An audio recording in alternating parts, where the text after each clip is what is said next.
2011 সালের আদমশুমারি অনুযায়ী বাংলাদেশে হাউসহোল্ড প্রতি জনসংখ্যা কত ছিল? ক 4.4 জন, খ 5.0 জন, গ 5.4 জন, ঘ 5.5 জন। 2011 সালের জনশুমারি ও গৃহগণনা অনুযায়ী বাংলাদেশে প্রতি পরিবারের হাউসহোল্ড গড় সদস্য সংখ্যা ছিল 4.4 জন। পরবর্তী 2022 সালের জনশুমারিতে তা কমে 4.0 জনে দাঁড়ায়। একই সময়ে পরিবারের সংখ্যা 2011 সালের 3.22 কোটি থেকে বেড়ে 2022 সালে প্রায় 4.10 কোটিতে পৌঁছায়। অর্থাৎ দেশে পরিবারের সংখ্যা বাড়লেও প্রতিটি পরিবারের গড় সদস্য সংখ্যা কমেছে। 2022 সালে গ্রামাঞ্চলে গড় হাউসহোল্ড সাইজ ছিল 4.1 জন এবং শহরাঞ্চলে 3.9 জন।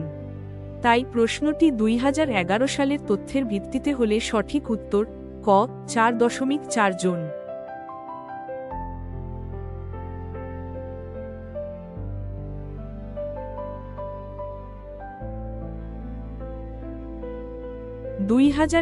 সালের আদমশুমারি অনুযায়ী বাংলাদেশে প্রতি পরিবারে হাউসহোল্ড গড় জনসংখ্যা ছিল 4.4 জন। এই তথ্য বাংলাদেশ পরিসংখ্যান ব্যুরো BBS প্রকাশ করে। তাই সঠিক উত্তর হল ক 4.4 জন। ট্রাই 2011 সালের আদমশুমারি অনুযায়ী বাংলাদেশে নারী পুরুষের অনুপাত কত?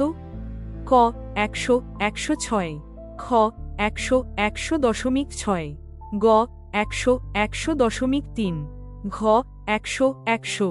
আনসার গ 100:100.3। সুতরাং 2011 সালের আদমশুমারি অনুযায়ী বাংলাদেশে হাউসহোল্ড প্রতি জনসংখ্যা হল ক 4.4 জন।